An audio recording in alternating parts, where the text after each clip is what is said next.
Tuwing bago magpasukan, hindi lang pagbubukas ng klase ang inihahanda ng bawat paaralan sa Pilipinas, kundi ang sama-samang pagkilos ng buong komunidad. Ito ang tinatawag na Brigada Eskwela. Ngayong 2025, ang tema ng Brigada Eskwela ay sama-sama para sa bayang bumabasa. Isang paalala na sa pagtutulungan, nabubuo ang matibay na pundasyon para sa edukasyon. Mula sa mga guro at magulang hanggang sa mga estudyante at alumni, bawat isa ay may dalang ambag. Minsan ay walis, minsan ay pintura. Pero higit sa lahat, dala nila ang malasakit. Ang simpleng pagkilos ng pag-aayos ng upuan, pagpipintura ng silid-aralan o pagtatanim sa paligid ng paaralan, lahat ito ay alay para sa kinabukasan ng mga kabataan.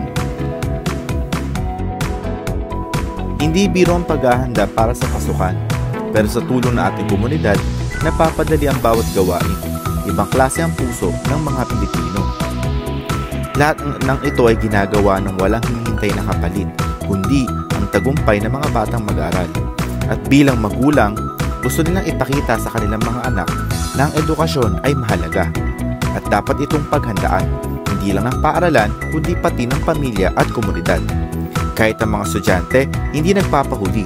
Marami sa kanila ay nagsipagtulong sa simpleng paraan, pag-ayos ng upuan, paglalagay ng dekorasyon at pagbuhat ng mga kagamitan.